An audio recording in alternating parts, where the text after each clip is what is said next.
Hi, welcome to view point.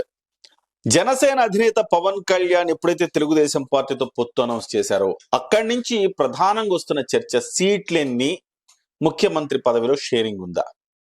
ఈ అంశానికి ఎప్పటికప్పుడు కూడా పవన్ కళ్యాణ్ దీన్ని కాస్త దాటవేస్తూ వస్తున్నారు.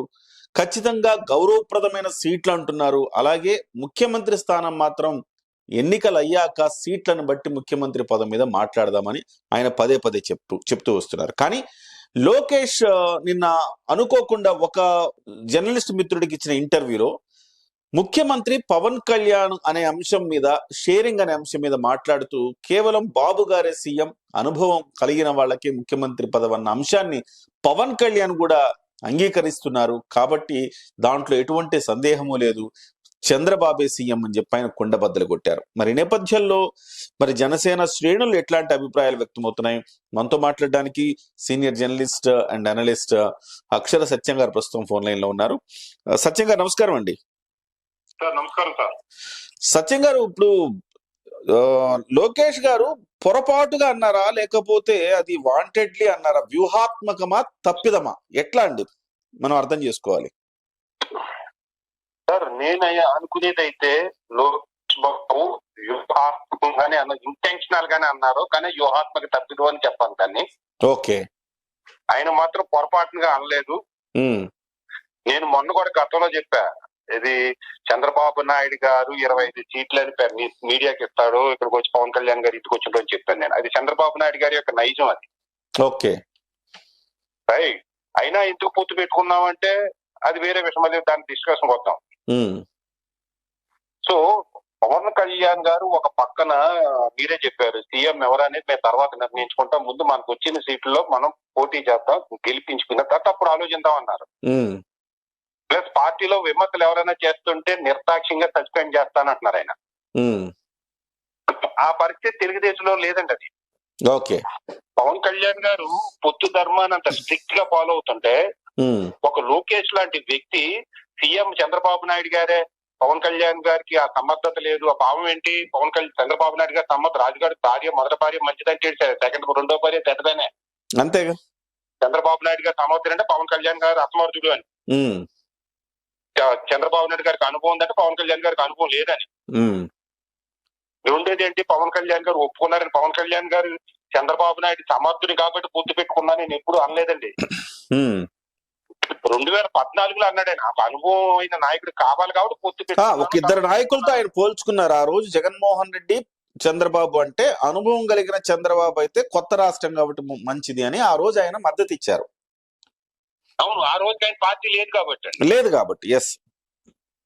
ఈ రోజు ఏమంటాడు ఆయన, ఎందుకు పొత్తు పెట్టుకున్నాడు? నిన్న ఏంటంటే యువకాలం మీటింగ్ లో కూడా చెప్పాడు ఆయన, జగన్మోహన్ రెడ్డి లాంటి ఒక రాక్షస పాలకును ఓడించాలంటే ప్రతిపక్షాలన్నీ కలవాలి, కలిసి ఓడించాలి అన్న లక్ష్యంతో పొత్తు పెట్టుకున్నానని స్పష్టంగా చెప్పారు ఆయన.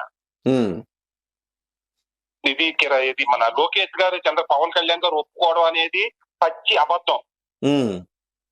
రెండోది, మరి ఇప్పటికే అసలు ఖండించాలి, జనసేన నుంచి ఖండన రావాలి, చంద్రబాబు నాయుడు గారి నుంచి దిద్దుబాటు ప్రెస్ స్టేట్మెంట్ వస్తుంది అనుకుంటున్నాను, నేను అనుకున్నాను.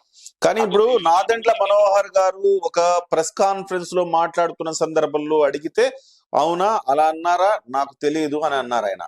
తెలీదు, అలా కాదు, పొత్తు ధర్మంలో భాగం కాదు అది, అంటే పొత్తులో ఉన్నప్పుడు ఇద్దరు నాయకులు కూర్చొని ఇలాంటి విషయాలన్నీ కూడా బయటకి చెప్పాలే తప్ప ఇలాగా ఇంటర్వ్యూల్లో చెప్పుకునేవి కాదు కదా అని ఒక మాట అని కొట్టిపడేశాడు ఆయన. సార్, నాదెండ్ల మనోహర్ గారిలోనే అంత ఉండి జనసేనకి పరిస్థితి ఉండేది కాదు. లోకేష్ లాంటి ఒక అనుభవం లేని నాయకుడితో పవన్ కళ్యాణ్ గారి మాటలు పడి ఉండాల్సిన పరిస్థితులు వచ్చి ఉండేవి కాదు. ఒకవేళ బాధించవచ్చు జనసేన నాయకులకి, నాదెండ్ల మనోహర్ గారికి వచ్చి ఉండొచ్చు. నాదెండ్ల మనోహర్ గారిని నమ్ముకుని పవన్ కళ్యాణ్ గారు అన్ని చాలా మందిని వదులుకున్నారైనా. నిజంగా ఆయన మాటలో చెప్పాలంటే యువకాలం మీటింగ్ లో చెప్పారు, వర్గ ప్రయోజనాలను, పార్టీ ప్రయోజనాలను, నా వ్యక్తిగత ప్రయోజనాలను వదిలిపెట్టి మీకు మద్దతు ఇవ్వడానికి వచ్చా, మిమ్మల్ని ఆదుకున్నా అంటే దాని అర్థం ఏంటంటే ఎన్నో వదులుకున్నాను, ఎంతో మంది ప్రెజర్ చేశారు మీతో పొత్తు పెట్టుకోవద్దని, అయినా పెట్టుకుంటున్నాను నేను అన్న మాట అన్నారంటే అది నాదెండ్ల మనోహర్ గారికి వర్తిస్తుంది, చంద్రబాబు నాయుడు గారికి వర్తిస్తుంది, పవన్ కళ్యాణ్ గారి సమర్థిస్తున్న వాళ్ళకి వర్తిస్తుంది, తెలుగుదేశంలో ఉన్న కార్యకర్త కూడా వర్తిస్తారు సార్ ఆ మాట.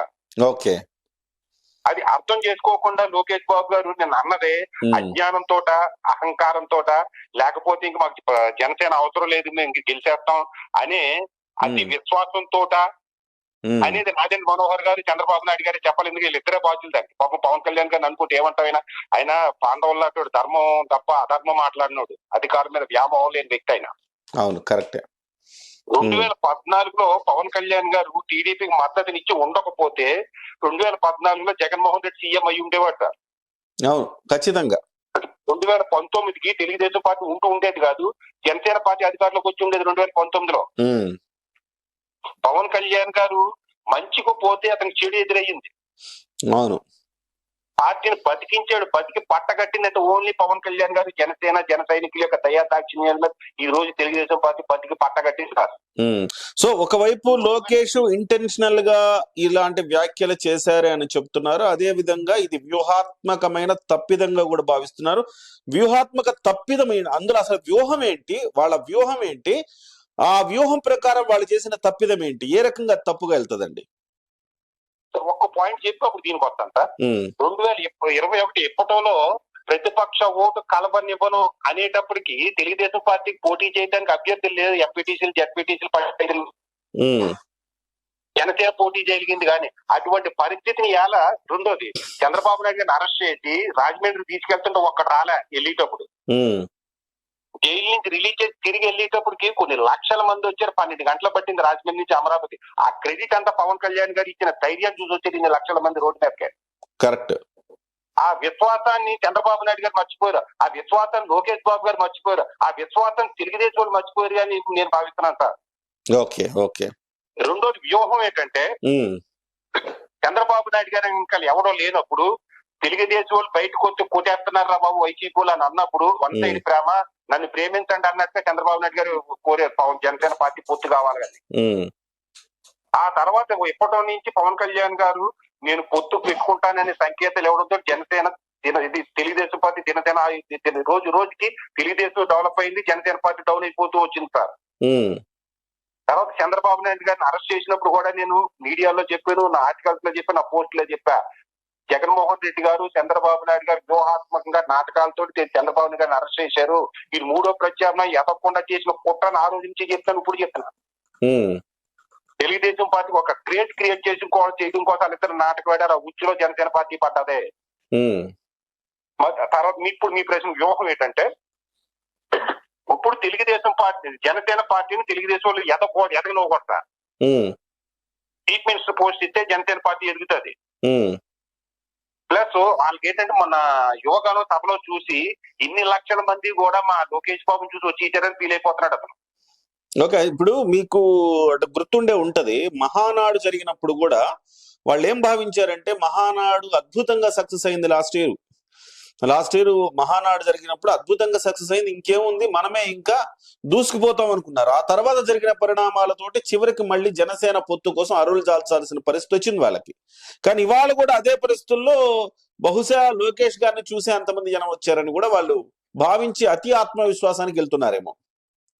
సార్ ఆ రోజు మహా అవడం జనం రావడానికి పవన్ కళ్యాణ్ ఇచ్చిన స్టేట్మెంటే. నిన్న యువకాలం మీటింగ్ సక్సెస్ అవడానికి పవన్ కళ్యాణ్ గారే. నిన్న చూడండి యువకాలం మీటింగ్ కావాలి వీడియోలు చూసుకొచ్చి ఎవరన్నా జెండాలన్నీ కూడా జనసేన జెండాలే అక్కడ.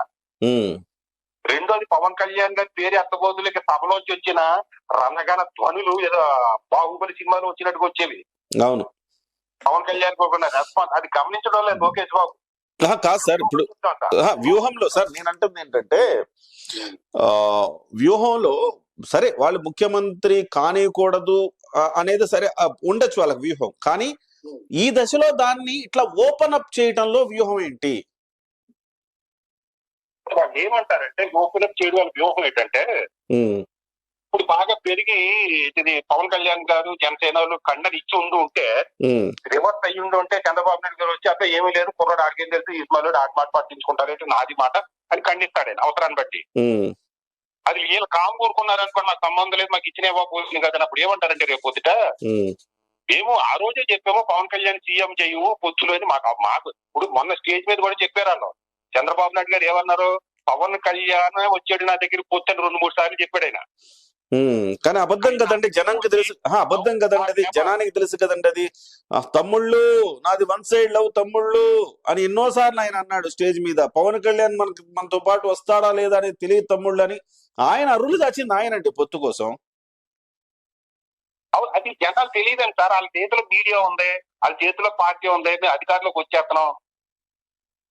2014లో పవన్ కళ్యాణ్ వాళ్ళు నెగ్గామని విశ్వాసం లేకుండా పవన్ కళ్యాణ్ తల్లిని తిట్టించిన పార్టీతో పొత్తు పెట్టుకోవడమే పెద్ద బుద్ధి పొరపాటు. అయితే రాష్ట్రం కోసం ఒక బలమైన రాక్షసుని ఎదిరించాలంటే పొత్తులు పెట్టుకోవాలి అని రాష్ట్ర ప్రయోజనాల కోసం పవన్ కళ్యాణ్ రాసించి మనకు మద్దతునిస్తారనే విశ్వాసం లేకుండా తెలుగుదేశం లోకేష్ గారు ఇలా మాట్లాడటం అనేది నిజంగా దురదృష్టం సార్. ఇక్కడ వ్యూహం ఏంటంటే సార్, మళ్ళీ మన అసలు ఇక్కడ మేము ముందే చెప్పాము పవన్ కళ్యాణ్ సీఎం చేయమని. ఆయన ఇష్టం ఇచ్చాడు మాకు మద్దతు అంటారు. రేపు పొద్దున ఎలక్షన్స్ అయిన తర్వాత రేపు పొద్దున పవన్ కళ్యాణ్ గారు అడిగినా ఒప్పుకోరు. మేము ఇస్తానని అనలేదు. ముందు 2-3 మంత్రులు ఇస్తాం. ఆ మంత్రులు కూడా ఎవరికి ఇస్తారండి? చంద్రబాబు నాయుడు గారు మాటలు ఇంటూ పార్టీలు ఉన్న వాళ్ళకి ఇస్తారు, మన వాళ్ళకి మిగిలిన వాళ్ళకి ఎవరు? ఓకే. ఆ 3-4 మంత్రుల వల్ల జనసేనకు వచ్చే లాభం ఏంటి? ఏమి లేదు. పవన్ కళ్యాణ్ గారు ఏమన్నా మీరు 100 కోట్లు ఇవ్వండి పార్టీ ఫండ్, మీరు 100 కోట్లు అని అడిగి తీసుకునే వ్యక్తి కాదు. మళ్ళీ సినిమాలు తీసుకుని కష్టపడి తీసుకొచ్చి పిల్లల డబ్బులు ఎఫ్డీలు తీసుకొచ్చి పార్టీలో పెడతాడు. అటువంటి పరిస్థితుల్లో లోకేష్ బాబు అంత విశ్వాసఘాతకంగా మాట్లాడేటప్పుడు ఈ పొత్తు పెట్టుకోవాల్సిన అవసరం ఏంటి అనే ఆలోచన అందరిలో వచ్చింది సార్. ఇది ఈ లోకేష్ గారు చాలా అజ్ఞానంతో మాట్లాడేది తప్ప ఇది వైసీపీకి లాభం అండి. లోకేష్ బాబు ఏమనుకుంటున్నాడంటే పవన్ కళ్యాణ్ సీఎం గారు ఇప్పుడు ఖండించేస్తే రేపు వద్దున మా నాన్న నేనే సీఎం అవుతాము, పవన్ కళ్యాణ్ మాకు అట్టుంటాడు, మా ఇష్టం వచ్చినట్టు రాష్ట్రాన్ని పరిపాలించవచ్చు, ఇష్టం వచ్చినట్టు చేసుకోవచ్చు. 2014-19 పవన్ కళ్యాణ్ గవర్నమెంట్ లో ఉన్న కానీ ప్రభుత్వాన్ని ప్రశ్నించాడు.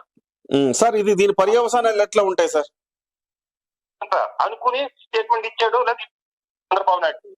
ఓకే దీని పర్యవసానాలు ఎలా ఉంటాయి? అదే చెప్పినాను సార్. అనుకున్నాడు, ఇప్పుడు ఏమైంది? రివర్స్ అయిందండి. ఈ పర్యవసనం ఎలా ఉంటుంది? ఇప్పుడు వైసీపీకి లాభిస్తుంది. ఇప్పుడు పవన్ కళ్యాణ్ గారి నుంచి అధికారికంగా స్టేట్మెంట్ రాదు అనుకుందాం, లేదు వచ్చినా గానీ ఏదో డ్యామేజింగ్ కంట్రోల్ స్టేట్మెంట్ వస్తుంది. ఏమని? లోకేష్ బాబు గారు చెప్పింది ఆయన వ్యక్తిగతమైన అభిప్రాయం, చంద్రబాబుతో పవన్ కళ్యాణ్ గారు మాత్రమే ఇద్దరు ద్వైపాక్షిక చర్చల్లోనే ఉన్నారు, ఏదైనా వాళ్ళిద్దరు డిసైడ్ చేసుకుంటారు తప్ప లోకేష్ బాబు మాట్లాడింది అఫీషియల్ కాదు అని ఒక స్టేట్మెంట్ ఇస్తారు అనుకుందాం. అనుకుంటే సరిపోతుందా సార్? మంచి పాయింట్ ఇది. సార్ ఇప్పుడు ఎప్పుడు వరకు ఇది ఓటేసి ముందు రోజైనా ప్రకటించాలిగా. ఎన్నికల తర్వాత అంటారు కదా సార్, ఎన్నికల తర్వాతే ఇక సీఎం సీట్ మీద మనం మాట్లాడుకుంటామా అనేది మళ్ళీ ఫైనల్ గా చెప్తారు. రైట్. మళ్ళీ మొదటి పాయింట్ వద్దామండి. మొన్నటి పాయింట్ వద్దాం. మొన్న ఏం చేశారు? చంద్రబాబు నాయుడు గారు పవన్ కళ్యాణ్ గారు ఇంటికి వస్తూ 24 సీట్లని పేర్లు ఇచ్చారు. ఆయన ఇచ్చారని భావిస్తున్నారు జనాలు, ఆయన ఇప్పించారని. అవచ్చు కాకపోవచ్చు. 24 సీట్లు మా ఆడితో 30 సీట్లు ఇచ్చాడు అనుకుందాం. 30 సీట్ల ఎన్నికలు ఇస్తాం మనం. 30కి గెలిచాడు అనుకుందాం. ఈ పవన్ కళ్యాణ్ గారు ఇమేజ్ తోటి తెలుగుదేశానికి 100 సీట్లు వచ్చాయి అనుకుందాం. అప్పుడు పవన్ కళ్యాణ్ గారు అవసరం, జనసేన అవసరం, తెలుగుదేశానికి అవసరం ఏంటండి? 100 సీట్లు వచ్చేస్తేనే లేదు. మనల్ని ఎందుకు పట్టించుకుంటారు? పవన్ కళ్యాణ్ గారు సీఎం కానప్పుడు, పవన్ కళ్యాణ్ గారికి ఒక 70 సీట్లో 80 సీట్లో లేనప్పుడు ఈ ఉమ్మడి మేనిఫెస్టో అవసరం ఏంటి? సో క్లారిటీ ఉండాలంటారు ఎన్నికల ముందే దీని మీద ఒక క్లారిటీ. ఇంతకు ముందు అడగని వాళ్ళు ఇప్పుడు లోకేష్ స్టేట్మెంట్ తర్వాత ఖచ్చితంగా క్లారిటీ ఉంటేనే ముందుకెళ్తారు. ఒకవేళ క్లారిటీ లేదనుకోండి, జనసేన ఓటేయరా లేదా తెలుగుదేశం పార్టీ ఓటేయరా, ఏం జరగబోతోంది? లేకపోతే వైసీపీకి ఓట్లు పడతాయా? ఎట్లా ఉండబోతోంది పరిస్థితి అంటున్నా సార్. ఇప్పుడు పవన్ కళ్యాణ్ గారు ఏ డెసిషన్ తీసుకున్నా గుట్టుగా కళ్ళు మూసుకుని ఓటు వేసేసేవాళ్ళు ఉన్నారు సార్. వాళ్ళు పవన్ కళ్యాణ్ గారు సీఎం అయినా అవ్వకపోయినా పవన్ కళ్యాణ్ గారు ఏ చెత్త చేసేస్తారు, ఓటు కళ్ళు మూసుకుని వేసేస్తారు వాళ్ళు. నో డౌట్, అందులో మార్పు ఏమి ఉండదు. అలాగే చంద్రబాబు నాయుడు గారు సీఎం అయితేనే ఓటేసే వాళ్ళు, ఎవడైనా ఓటేసే వాళ్ళు తెలుగుదేశంలో కొంతమంది ఉంటారు.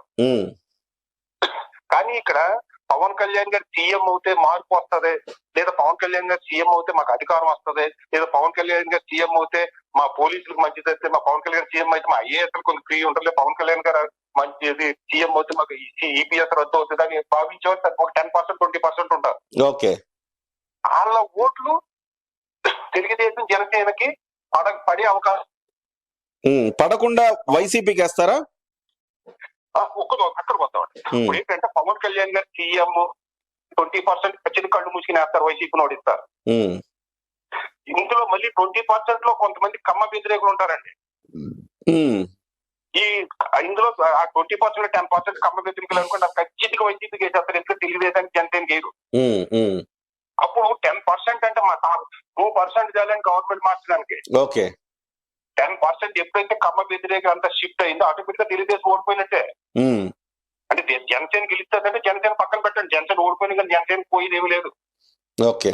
ఇక్కడ జనసేనలో ఉన్న వాళ్ళంతా శివ సార్ నేను అంటున్న పాయింట్, తెలుగుదేశం మీద కోపంతోనో దేంతోనో ఈ కూటమికి వేయకూడదు అనుకున్నవాడు ఎక్కడ వేస్తాడు ఓటు? వైసీపీకి వేస్తాడు అంటున్నాను కదా. వైసీపీకి వేస్తాడు. Okay, right. ఇప్పుడు 2019 అదే కాదు జరిగిందండి. జగన్ సో అది రిపీట్ అవుద్ది అంటారు మళ్ళీ.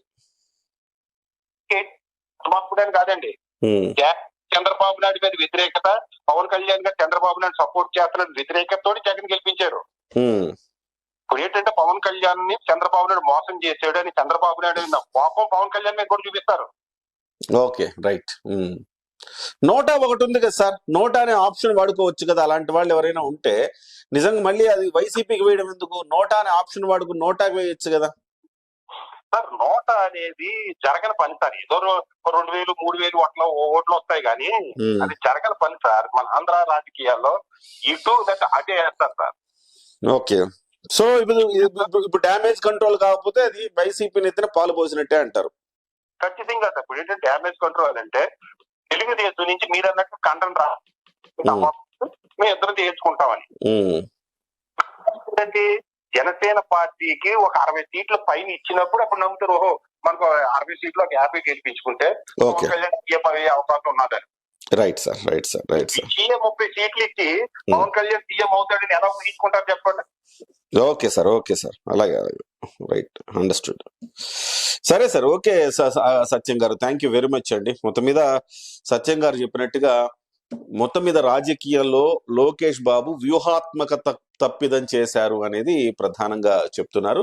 సో ఒక రకంగా వ్యూహాత్మకంగానే వ్యవహరించినప్పటికీ అది తప్పిదంగా మారే ప్రమాదం ఉంది. అది జగన్ కి లాభించే అవకాశం కనబడుతోంది. జగన్మోహన్ రెడ్డి లాభిస్తారు sir. Yes sir. Thank you very much Satyam garu. Thank you sir. Thank you.